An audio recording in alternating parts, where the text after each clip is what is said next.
just get that up and that up. Okay, just gotta zip over here.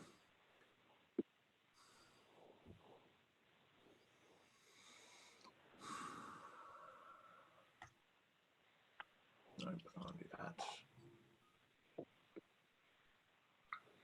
Okay, edit privacy. Okay, public, done.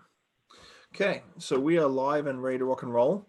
You know what? Firstly, I want to say a big thank you to both of you. I know how much work this has been in the last 2 months, and it sort of shows just the nature of associations and advocacy groups and things like yourselves to how much can really be benefited when we put all our minds together and sort of push forward and sort of push through this, because as we all know, the government moves very slowly usually.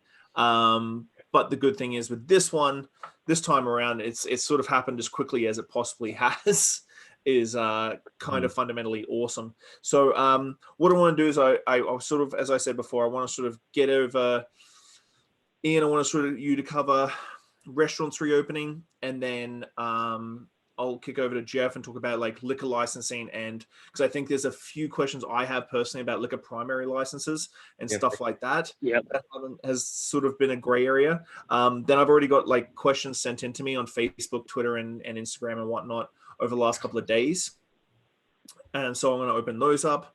And really, I just want to make this a opportunity for as many people as possible to ask questions of the people who have been behind a lot of the changes and a lot of legislation that has happened in the last 2.5 months.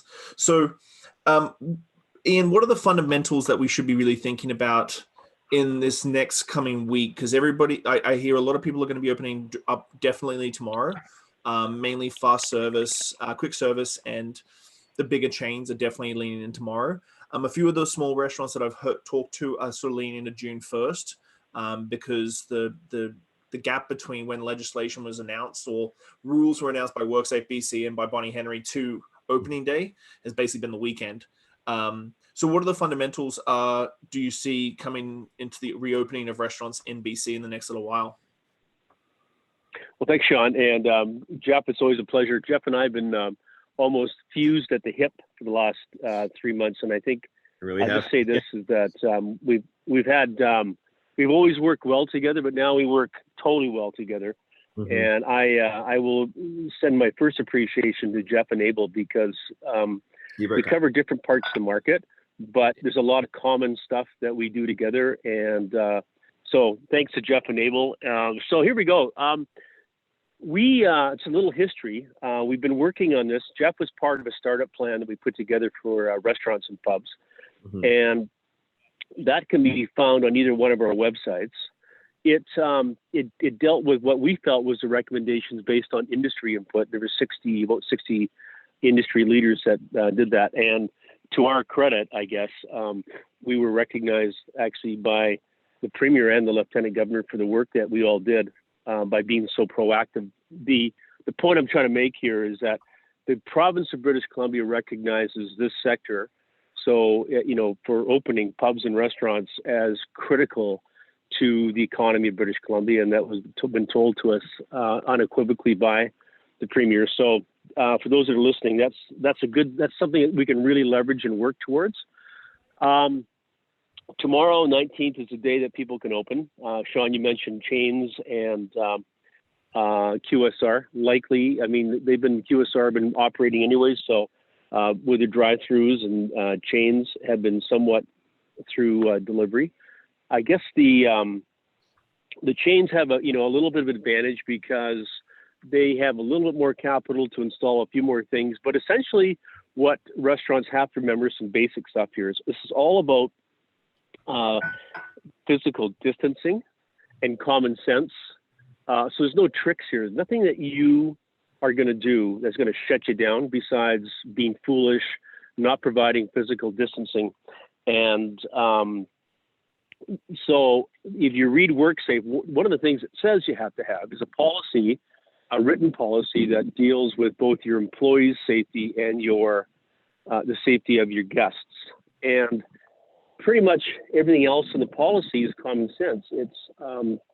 It's things like 2 meters between tables, leaving one chair at a table so the server can leave the food. The people at the table will then distribute the food. Those sorts of things. And so you're minimizing interaction. So if you're a restaurant or a pub person, you're going to think, how do I minimize the interaction, but how do I maximize the enjoyment? And that'll be there too. We are going to be, Jeff and I worked with our allied partners on working on having the designation as physical capacity, or pardon me, physical distancing only. So you go figure it out as a business. But right now it sits at 50%. I think it's a bit arbitrary. I think most restaurants would be at 50%, even if it was physical distancing. So this is going to change in time. These regulations. Jeff, jump in if you want to elaborate on anything. But they're going to change fairly quickly if we, as an industry, do it right. Yeah. We will see separation of kitchens, serving staff, and cleaning staff. You may see some restaurants elect voluntarily to use face masks and gloves for cleaning. Some, I understand, some of the chains are going to use face masks for their servers. Don't be alarmed. That just looks good. You'll see the pubs and restaurants putting on a bit of a show with respect to how well they do sanitation, how well they did sanitation in the old world. They're just going to bring that to the forefront, so everybody's assured that, wow, I couldn't believe that these guys were doing this before. And so you're going to see more of that, more cleaning, more frequent cleaning, more reminding of washing your hands, keeping your distance. Yeah. Maybe I know some restaurants install locks on their bathrooms to limit the number of people in the bathroom. You won't see a lot of clutter in the tables. You'll see disposable menus is one of the recommendations. You may, at a bar, like, sitting at the bar, some people may have gone to plexiglass barriers on both sides, like, within 2 meters in the front. You might see some self-service and some corridors created so that you go pick up the food and go down one corridor and come back another corridor. Tables of 6 guests initially. What else can I say here, Jeff? No lineups. You're not going to see people lining up. And yeah, you're covering a lot of good stuff on that, because I think the fundamental thing that every operator is grappling with is the reopening, right? Is how do I make my staff feel confident and comfortable working here? And then how do I make customers feel confident and comfortable that they can, dine here, whether it's a pub or a restaurant? And everything Ian is saying is true. We're going to be limited in the number of people who can be in there, which will spread people out farther. Tables are going to be 6 feet apart. Customers will be 6 feet apart. You'll see more plexiglass, more disposable things, digital signage, like that. The only question becomes, there's tons of questions, I should say, how customers are going to react to that. Is that going to feel uncomfortable for them or going to feel comfortable for them, right? Because we're doing everything that we can, and both Ian and I had some hand in developing some of the WorkSafe policies and putting in some really good recommendations on how folks can do it. And there's some good stuff in there, things they would have done anyway, right? And because we got feedback from operators, and I think some people are going to try and exceed those standards, and others are figuring out what their customers want. And you can also be prepared. It'll most likely be different in different regions. If you're operating something in downtown Vancouver, where I live, I imagine there's a lot of density around there, and people are going to probably be quite stringent on how they implement social distancing. But in a northern community or rural area where there's like no cases, I imagine customers are going to be a little more comfortable with it. But yeah, in general, like, you expect more distance, gloves, masks. They're not mandatory, but you'll see more of that stuff, and you'll see more plexiglass and kind of weird barriers, which may end up screwing up the ambiance a little bit. But it's all during this phase. These are the kinds of things we need to do to keep everyone safe. Yeah, when I read the release last week, I wasn't overly shocked or surprised at anything that was on the list. Yeah. Like, if you look at the general WorkSafe BC for kitchens and restaurants, it's basically just jacked up on steroids. Like, it's just taking everything a little bit. And you said common sense, and I think a lot of operators I think they're leaning into this sort of, we're going to lose ambience and stuff, but I think it's the norm across the board for everybody. It's not like one restaurant loses ambience and the other one keeps it. It's across the board for it's a disability, if you will, for absolutely everybody, not just one restaurant. Yeah, and it's really important. Well, that's true. Sorry, go ahead, Ian. No, I was going to say we are, one thing to remember, we're the hospitality industry. We have a way to figure these things out, a way to make a situation that is otherwise sounds kind of weird. I actually think it's going to be kind of interesting for people. Mm-hmm. I think the stats are about a third of the population, it doesn't matter what you're going to do, they're not going out. And I think the rest of it is going to be more of a show me, make me feel comfortable, and I'll support you because I miss hospitality. And I think that's exactly what's going to happen. It's going to be a slow build, but it'll be a good build.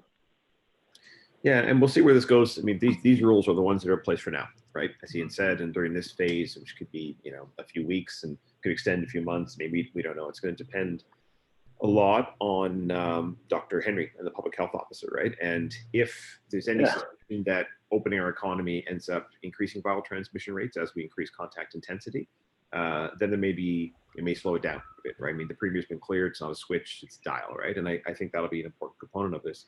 But if we do things well, and I think our operators, pubs, restaurants, et cetera, are well positioned to enhance existing protocols and stop the spread of the virus, I think it's going to be an interesting period, and hopefully we'll be all back to something like normal sooner rather than later. I agree. I think go ahead, Sean. No, you go ahead, Ian. No, I agree with Jeff, and I think that the thing for any operators that are on this, God, your patience over the last 3 months is incredible, and I know we know all well. We're not feeling it like you're feeling it, but we know how you're feeling it. But it's in our best interest collectively to do this right. I think it's been said time and time again, let's go slow to go fast. We only have one shot at this because we really can't restart this. We can't sort of slow down or close down and go, sorry, we missed a few things there. We've got to stay in control, exceed our expectations of the guests. And I agree with, I got some barking dogs here. Yeah. And I agree with Jeff. This should expand sooner, a little bit faster than maybe we anticipate. Yeah. So I'm going to jump ahead to a question here. When it comes to consumer confidence, what are the sort of timeframes and statistics are both your organizations looking at to sort of regain consumer confidence? Because obviously there's a big part of all of this, and wearing face masks for staff and stuff, start building on that. Being very transparent with your policies and the written policies that you have in place to keep everybody safe. What sort of timeline are we looking at for some consumer confidence to come back in restaurants and bars? It's a wonderful question that I don't think anybody can answer, quite frankly. No one has been through this before, so we can guess, but it depends on so many factors that are outside of anyone's control, right? All we can do in these environments is create a safe, welcoming place in our pubs and restaurants and have customers come in, experience that, and then we're going to see over the next few weeks how confident people feel. I do know that people are feeling a bit stir crazy. Operators want to get back to work. People want to go out and enjoy experiences. You can see that even, the seawall is behind me here in Vancouver, and there are more and more people out, and people are caring a little less about social distancing. They're craving those kinds of experiences. So it's very possible that consumer confidence could come back very quickly. And as long as there are appropriate supports in place, I mean, you can think of one of them being function of confidence is also, do people have any money even to go out and, buy a sandwich somewhere? And the federal government made the right call in extending the federal wage subsidy program. So that's giving, operators cash to put people back on their payrolls. And there's still some tweaks to that program that are required, but by helping us pay our employees for the rest of the summer, it allows them to have money in their pockets to help restart the economy as well, right? It's a very smart way of going about it. And that'll all be a function of that confidence too, which if anyone's got a better idea, I mean, we're trying to figure it out as well. I just assumed with all the huge budgets that BCRFA and the Able BC branches both have, that you have some sort of crazy think tank out of California working on all this. Well, we get paid with membership fees. Right? When our industry's hurting, we're hurting too. It's not like we've got massive budgets for that stuff. So here's how it goes for us now: that every single person in the industry is a member of Jeff and mine, because we don't have membership fees anymore, practically speaking. And I'm just being a bit silly, but we are heart and soul working for the entire industry, and we'll figure that out sometime. I mean, I think we both agree that if the organizations do great work, and I think it is, well, I know it is, and I know it's being recognized by industry and government, That will come, but it's not our priority right now. We'll figure our stuff out once we get industry figured out. But Jeff made an interesting point is, the consumer is, in a lot of cases, maybe 30 or 40% of them are dying to get out, and they're going to go out and they're going to go, that's it. But that's where the responsibility of the operator comes in, is to kind of control that, right? Because we want people to come in, but at the same time, we have the means and infrastructure to control that. And it's not going to be controlled by the consumer. It's going to be controlled by the operators. That's an important part to remember for operators listening, is do everything you can, because you don't want to get outed in social media as well as just being irresponsible. And, work safer guidelines. I mean, they're not like you're going to go to jail if you don't do it, but you will go to social media jail if you don't do it. And that's worse than going to jail, I guarantee you. So, set standards. And Jeff said something else, is like, exceed the standards, like do some creative things, Google some things about other people have done. And there's no written way to do this. It's just, how do you keep everybody safe and yet having fun? And that's the most common sense approach that I can tell people, is that it's not like you have to have a floor sticker, or you have to have a register of your bathrooms. But if you don't do that kind of stuff, you're going to have a hard time managing what otherwise, I think Jeff is right, is a pent up demand for a good part of the market.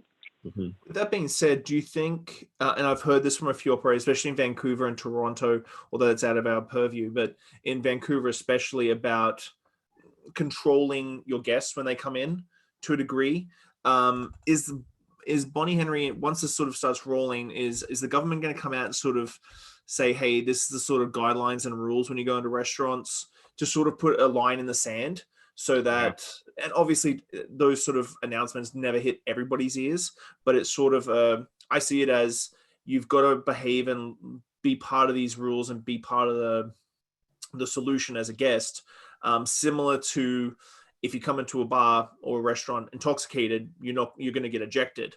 And so I think, is the government going to come out and sort of like draw a line in the sand, so that it sort of takes a little bit of stress off an operator having to explain that to a guest, like, sorry, sir, you can't join your friend's table of 6. I know it's only one extra person, but these are the rules. Yeah, and I think okay, well, I was going to say the public health officers put out some clear guidelines, which I know not everybody reads those on the planet, but we've got those and some pretty stringent protocols from WorkSafe BC, which are supporting both those things. But it's a bit of a contract between operators and their customers, right? If you're going to go out, there's nobody in BC who can't know that you have to be 6 feet apart, right? And we'll obviously, as an industry associations and as operators, people will be posting signage about that and letting people know. And no one, as Ian said, is going to go to jail for violating this, right? Like, no operator is going to get visited by a public health inspector and say those two people walked within 4.5 feet of each other, here's a $10,000 fine. Like, that's not going to happen. But it certainly is your responsibility as an operator to abide by those guidelines and put your table 6 feet apart. And yeah, people try and move around and say, sorry, dude, COVID-19, you can't do that. And then you also have every right to do what you need to do in your business to make that happen, right? And I think that's a reasonable expectation a public health officer and WorkSafe is putting on to operators. And there's tons of different ways they can do it, and we'll obviously try and help people with it. But if anybody believes they're going to show up and just like flagrantly violate the rules, I don't think government's going to entertain that at all, right? And I think they'll be shaming for those kinds of things as well. But yeah, it's a bit of both sides of that, right? I mean, we have to do everything we can to make that clear, and then customers coming in also have to accept those rules. Our operators, I would encourage them to evict them from the premises and say you're being unsafe, and then that has to become. I think if you, and if you look what's going on in other areas like retail, shopping malls and stuff, people are pretty. I mean, they're not trying to break the rule and get close. They're trying to get away. Yes, I think that most people, the psychology is awesome. I really appreciate you. And I think it'll happen, Sean, the other way is that you might have the odd bad actor. We'll throw them out. They shouldn't be in there because they put everybody at risk. Mm-hmm. But I think you're going to see a population that's so pleased that we're getting back on track here, that they're going to probably be part of our solution and really helping us do the things that we have to do. So, and I think for Jeff and I, if it became a problem, we probably would get the province to say, look, you get up your game here. But I don't see it happening. I think everybody's so tuned and so proud of where BC's been to here. I don't think we want to blow it. I just don't think we want to blow it. Yeah, I agree. So speaking of moving forward, this is going to be sort of to Jeff, the wholesale pricing for on-premise and restaurants has been a huge win in the last week for, I'm sure, for yourself and Able BC and BCRFA and pretty much every person who's ever worked or owned a place in BC. Yeah. When is that coming into effect? So I guess I'll say two things about it. No one knows when it's coming into effect yet. The government has not, despite rumors and despite what was in the newspaper, I think one of them jumped the gun a little bit on this. The Attorney General is expediting work on that, but we don't know exactly what it's going to look like, whether on-premise hospitality operators will now get full wholesale price, which is something we've been asking for a long time, or there will be some sort of wholesale plus some markup or something. But I think Ian and I and others have been working on this for years. I definitely think during this particular crisis, it's absolutely essential to help our businesses reduce their expenses. So we are expecting something from government soon. And in government terms, that could be days or weeks, right? Mm-hmm. And I will say, though, it's, like I say, Ian and I have been working on this a long time. And it's always struck me as patently insane that an on-premise operator, like a restaurant or a pub, could buy $10 million of product a year, forced to buy it from government liquor store, and forced to buy it at full retail sticker price, the same price a consumer would pay when you walk in. Whereas in most jurisdictions, you get what liquor retailers in BC do, right? Some kind of a wholesale price. And the spread, it depends on products and everything because the margins go up and down, but it can end up being 20% difference, which becomes 3, 4, 5% to a restaurant's bottom line. Mm-hmm. There's not a single other solution out there right now to put even 1% back on their bottom line, right? That's how vital this is to our industry and why we've been fighting for it. So when's it happening? Not soon enough would be my only answer. Yeah. One thing that I can say, Sean, is the hats off to the Attorney General on this one. When he was in as a critic in opposition, he was always in favor of wholesale pricing. I remember that Jeff, we had that meeting at Sutton Place, and he sat in the front row and acknowledged that he would do that. And he's actually been consistent, and he's doing it. Yeah. And but unfortunately, it's taken a crisis to revisit it from the government's point of view. They see it as a financial measure to help. It's a critical financial measure to help industry. Mm-hmm. In the old world, it wasn't quite seen that way. It was a longer discussion. But right now, as Jeff said, it puts some margins on the table for operators, much needed margin. We're trying to work on, and when we say we, it's not like Jeff and I are in Ottawa. We have our different pipelines into Ottawa. We're trying to get some settlement or change on, because Jeff mentioned the wage programs. We're trying to figure out the rent thing. The rent thing is still screwed up. Doesn't make a lot of sense. Doesn't help a lot of people. But we think that there's some changes coming at some point for to deal with the technical side of, do you have a mortgage, don't have a mortgage, blah blah blah. I don't think we have to get into it, but I want people to know that if we could solve that on top of these other things, then I think that the operator is going to have a little bit more breathing room, because it's a lot of money. Someone was telling me today, maybe $2,000 or $3,000 in signage and plexiglass to start up, and I've heard, it doesn't matter who it is. It's rumors in Vancouver said it could cost them $15,000 per store to do the things they want to do. That's a lot of that's a lot of cash when you don't have any cash. Mm-hmm. Yeah, it's huge.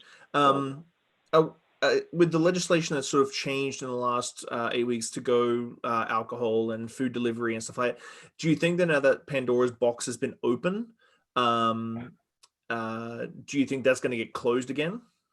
Really good question. I have no idea. I know that the permission, which Ian and I and a couple of others worked really hard to get really quickly for restaurants and pubs to be able to deliver alcohol with a takeout or delivery meal, that right now expires July 15th. And I don't know if anyone in government is thinking that far ahead. We're making decisions a month or so in advance now, but I certainly know that it's been a game changer for a lot of restaurants, and it has been really important to a lot of our pub members as well. So that's the kind of decision, though, that it seems quite popular on one side, just disruptive to other components of the business model. So we haven't, as an organization, we haven't even thought about what we want to do in that yet. I guess we've thought about it a little bit, but At some point, what will probably happen is Ian and I and others who are part of this business technical advisory panel that I remember talking to you about before, we'll sit down and put forward a recommendation to government on how important it is. And it could very easily be extended temporarily or permanently, right? And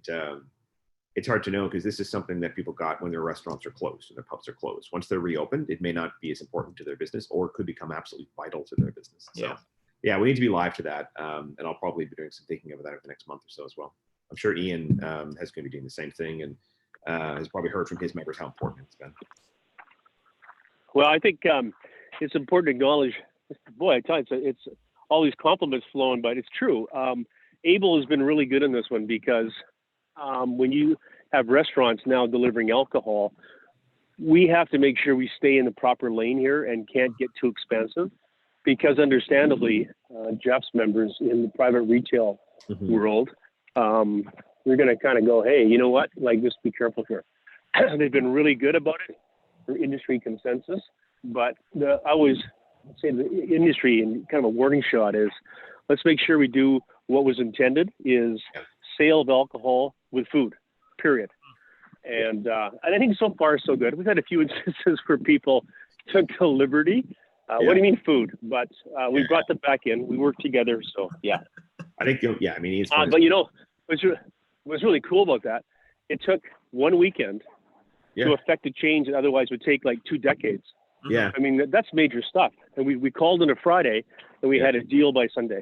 Yeah, and they government worked literally around the clock to make that happen and used a very strange, rarely used temporary kind of regulatory permission for it. So they really, really stepped up to the plate because they understood the urgency of it.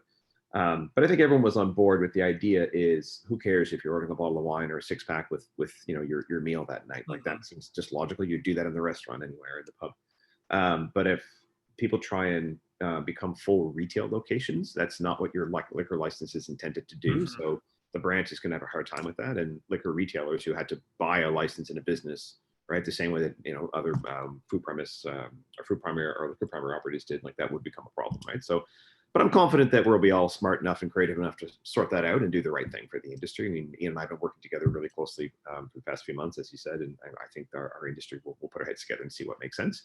Plus, people on this call or others will tell us what you need, right, and we take that into account. I've got a question here. How about licensings being able to buy from private liquor stores? Is there an update there, or is that on the table, or is the first thing wholesale pricing? The first thing is the wholesale price. Yeah, I mean, I hope so too. It's been a long-standing irritant for us too that why in the world can a private liquor store not sell to a pub or restaurant? Why is that business restricted to government stores only, right? Particularly when that store might be closer, open later, or have products that the government store doesn't have. There's a few active proposals for government now, and I think they're definitely looking at some steps in that direction. I mean, there's, in my mind, and I don't know where government's head's on this, but there's some easy places to start, right?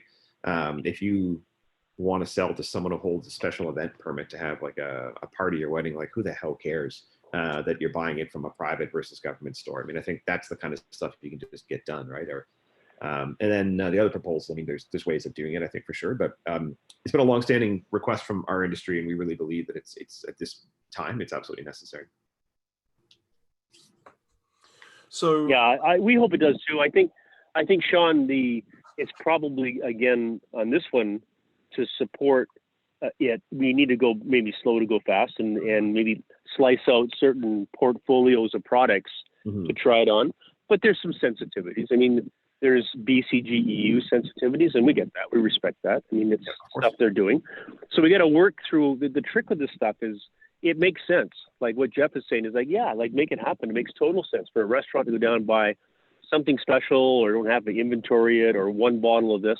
Let's face it, it happens anyways right now. I mean, everybody knows that. It's not being abused, but the fact is yeah. But the fact is that, when people feel it makes a lot of sense, we should do it. There's just a lot of sensitivities in this stuff. And I think one of the ones is BCGU and their right to handle products. And that just takes a little bit of massaging to get everybody on the same page. That's why it takes time. But, I think if it was a world the three of us ran, we'd say, we'll do it tomorrow. It makes sense. There's obviously some sensitivities with agents and domain around, selling product to licensees. But all this stuff, what you learn is it's like a big puzzle. Like all the people that are sitting at home doing puzzles because they have nothing else to do. Yeah. It's like it's a puzzle, and you figure it out. And as long as all the pieces are there and they're all on the table, then you can work it. But it's when you have people or puzzle pieces are missing, it's impossible. But so far, this crisis has brought everybody together, and we've solved some pretty interesting crossroads, I would say, Jeff, in the last 3 months, and to the satisfaction of industry. Yeah, you wouldn't even want to know the back room kind of and how tense some of those conversations are, but everyone's trying to move forward, do the right thing for the industry, right? And that's what our jobs are in these moments, right? So I'm going to get to questions fairly shortly, but one more thing that I sort of want to open up to is I know that nightclubs aren't going to be opening up anytime soon, unfortunately. Damn. I sort of breezed over. I sort of try to read through it, but again, it was very difficult to sort of wrap your head around. What about liquor primaries, like big pubs, like here in Victoria, we have Bard and Banker, Irish Times, those sort of things, that do serve food because they've been pretty much shut this whole time, not able to do delivery. They're going to be able to reopen as long as they're still serving food, or? Yeah, I know the public health order does reference places that serve food versus places that don't serve food. And there's a couple pieces we still need to clarify. So but the primary point is if you are offering a kind of experience like a pub or a restaurant or a tasting room where all of those are permitted. If your business model is gathering people together in spaces closer than 6 feet and cramming in as many people as you can to have a dance party or something, that's obviously not congruent with the public health or provincial health officers' ideas of social distancing, right? The interesting components from that, though, is what if you're a bowling alley, right? And you don't really serve food, probably serve some snacks or something. So you're not really a nightclub, right? But you're not really a pub either. So it's not clear from the public health officer directives whether or not that kind of an establishment will be open. It also captures some legions, stupidly enough, right? They're like, well, we've got some hot dogs or something. Does that mean serve food? I'm saying no one on the planet is going to say don't go to a legion. So like that, I feel pretty confident in. But some of the other business models on the margins are hard. But I would say, I'll know that probably in a couple of days. But between then and now, nightclubs, we've got to figure that out, right? Because they're closed for the foreseeable future. That business model is under a lot of pressure, right? You're probably not going to open it until the fall, and no one opens a nightclub in the fall over the winter. So you're talking about the spring ultimately, right? We're missing the whole summer season. So we've got work to do on that. But some of those other ones in the middle, we'll figure it out. But Bard and Banker, hells yes, they can open. They can't open fast enough for me. Okay, so question time. Sean, I'm just gonna say on that, Sean. For anybody listening and they're involved or the spouse is involved in something that's being, ultimately going to be decided by the provincial health officer, we see some sectors in our world that haven't done this yet, and we're just trying to go well. But be proactive. Take a problem, if you're the bowling alley guys, get a bunch of bowling alley guys together and figure it out and make a recommendation. It's easy to know what the government wants and then feed into that and see what you can do. That's the only way this is going to happen, I think. And Jeff is doing that for nightclubs right now, although he can't do much because it's off the list. But he'll do that. He'll figure that out. He'll come with a plan. And what we know from the pub and restaurant plan is that it was so well accepted because we did a little critical thinking for them. And do not let the government decide how to open your business. You need to be proactive, have a plan, and then work with government because they are your friend in this particular case. Definitely. So let's kick it off with some questions. I got a couple here that are coming in on Facebook as well as ones that I got sent to me. One big one that's sort of been circulating around, I'm not sure about Vancouver, but definitely Victoria, is will there need to be an inspection by the health inspector before you reopen? No. Will the health inspectors? Excuse me, you don't need to do that. Even with WorkSafe, you need to have policies in place, like the COVID safety plan, which you can download from their website. A bit of a checklist of the kind of things that need to be in there, but the public health officer is not going to come by and do an inspection for you to reopen. They expect you to abide by the restrictions that are in place. And if you're thinking of opening while being dramatically offside, you can imagine if they do pop by, they're not going to react positively to that. So do the work, get yourself in line, operate a safe establishment, and you can open. Ian, you got anything to add to that one? no. I think it's straightforward. It's no inspections, but be prepared for someone to walk in and take a look at your business and make sure you make them proud. Do you think that they're gonna do you think the health inspectors will be out in relative force the first couple of weeks just to sort of check in on as many people as they possibly can? I mean, probably a little bit of heightened awareness. Yeah. But they're not going to be policing it for the sake of. I think what they're going to do, actually, one of the things I did read is that they're going to be a proactive partner of a business, recognizing that a lot of people are in a world they've never been before. They're going to be more of a tool to help versus a tool to criticize and cause problems. That's a good way to be. Yeah. Of course, we heard with the whole wholesale pricing thing that patios are going to be really looked at as opening up and expanding to do open air. What sort of changes? I know it's sort of 50-50 from what I've heard. It's going to be 50% the municipality, 50% the liquor board or liquor inspectors. How do you sort of see that playing out? Yeah. So Ian and I. I'll give a background. Well, go ahead, Jeff. Like I said, background was we wrote a letter to every municipality urging them to use patios as a way to effectively increase the restricted space inside. Mm-hmm. Probably more important is what Dr. Henry said, is that you should be outside. It's safer. So that's the primary reason. So we did that, and Jeff, we had some really awesome results. Jeff is chairing a patio committee for British Columbia. So Jeff, what have you found out? Well, we've sent it out, as Ian said, we sent in requests on the municipal side to every municipality in BC, and within days, we've heard back from probably 15 or 20 municipalities that were either already doing something, wanted to do something, or in the midst of doing something. And a number of them pointed out areas where the provincial government could help and get out of their way, and we've already been having those conversations with the LCRB, the regulator for liquor industry. And in general, they're on side. They're trying to figure out how they can help and get out of the way as well. And I think that they're working on some stuff, which we should find out soon. But just, for clarity, the kinds of things that we obviously have been asking for is if you have a patio and you have some additional space, allow me to just extend it really quickly, keep the capacity the same, but allow me to spread people out, right? And that would allow me to get more people into my establishment. Because even if you say the capacity is supposed to be 50% of what it is right now, when you put in social distancing, that could mean you'd be able to be at 70% or 30%, right? So let's spread people out further. We've also asked for anything that can be done to expedite existing applications. I mean, sometimes these applications take forever. I mean, you apply in December and you get your patio in August, which is, unfortunate and strikes me as stupid sometimes. So I think there's going to be some changes on that, because I mean, that's at least where we've asked for some changes. And then finding a way to expedite any or even lower the trigger for what would be called a structural change application, right? Mm-hmm. So if you're saying, well, I'm building something here, I'm knocking on a wall to extend on my patio, and the municipality is cool with it, or the municipality is cool with me putting this into a parking lot, or even using a parking stall on the street.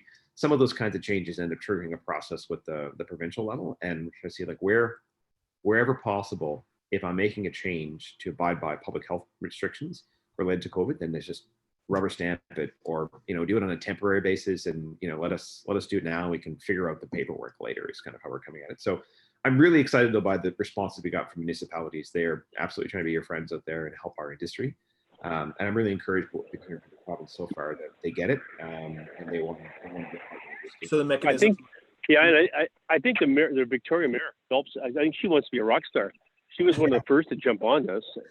And then Kelowna is like, they're talking about doing all sorts of very creative things, utilizing laneways, empty streets, parking stalls, anything. I mean, bear in mind, it's not just restaurants, it's for retailers as well, too. Mm-hmm. But I think Victoria, I think the operators should really be supporting the mayor and the council and really pushing because I think she's totally into it.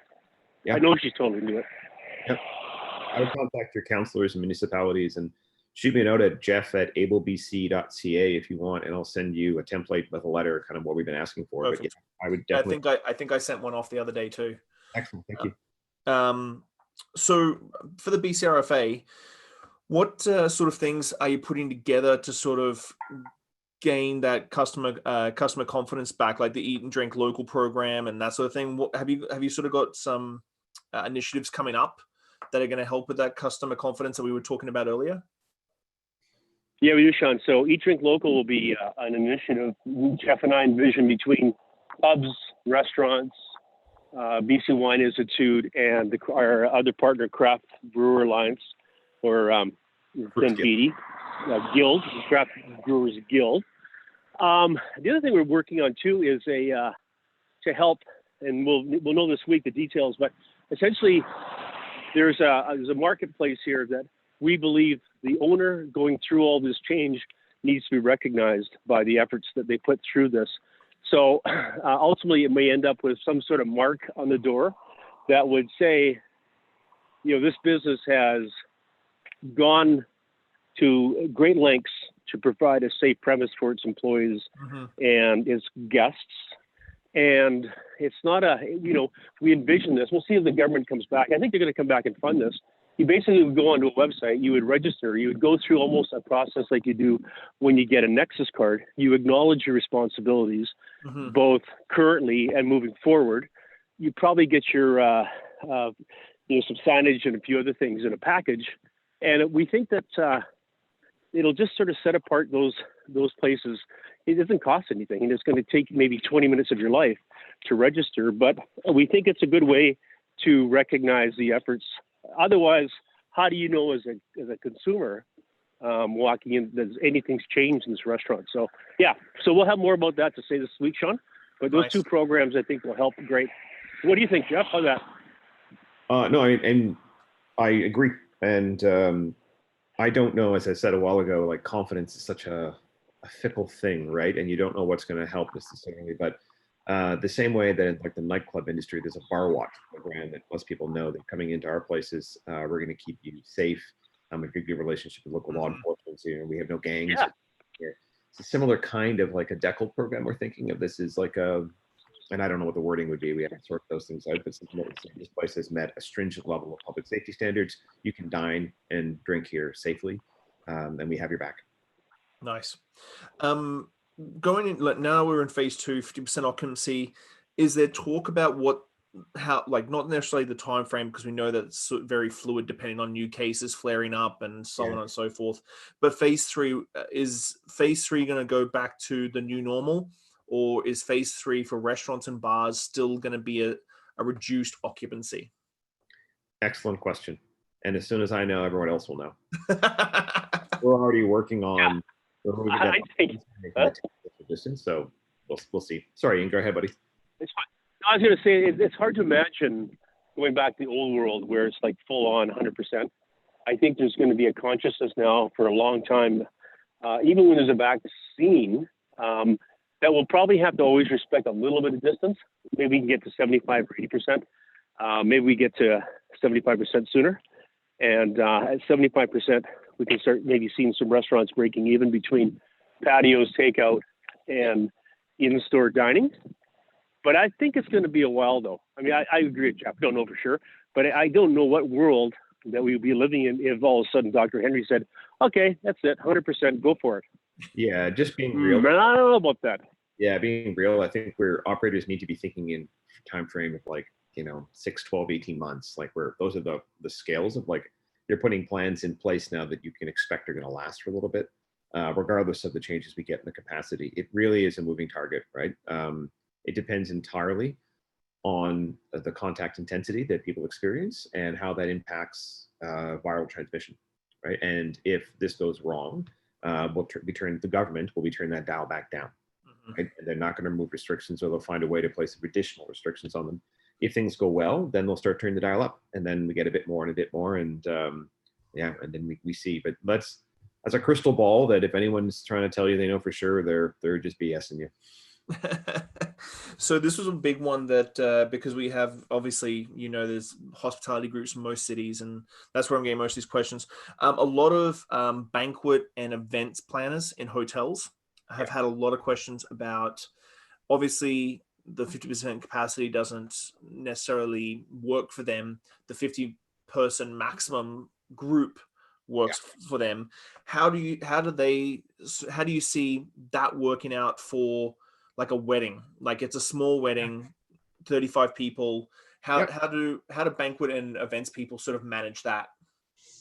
It's really tough. And I've talked to a few of these folks in these situations, and I have some sensitivity to the complexity of the problem. But I am also inspired by some of the creative ideas that people are coming up with. But essentially, yes, you are in any individual event that you're running, you're limited to having a group of 50 people. So if someone comes to you and says, I want to have a wedding with 100 people, say, well, you've got to do that in 2 separate rooms, 2 separate weddings, 2 separate events, right? So I don't think there's an easy answer for that one right now. I'll be straight with you, except they have to know that they're limited to 50 people. And all of these other protocols that we were talking about, or things that WorkSafe have talked about, those apply to the F&B service and that as well. So it's going to be really, really challenging.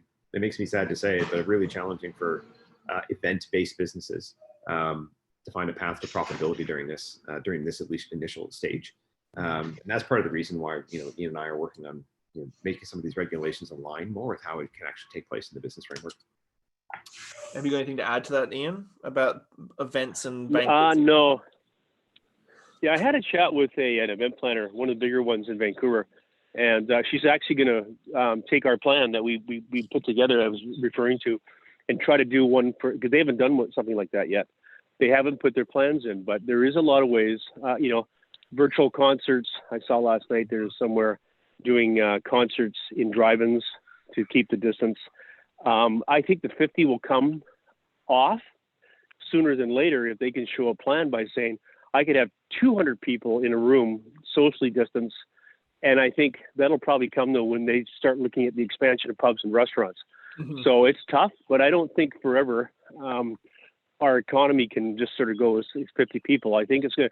I know that tourism or Destination BC, they're sort of thinking about what those plans look like. And it's not going to be anytime soon though. I mean, you might see something more in July and August, mm-hmm. but not for the next couple of months for sure. So I don't want to keep you gents much longer, but a couple more questions just about close contact for servers and back of house. Mm-hmm. I've had a few people ask about like how does food getting dropped off at tables look? How does checking IDs look? Sanitation in the kitchen when it's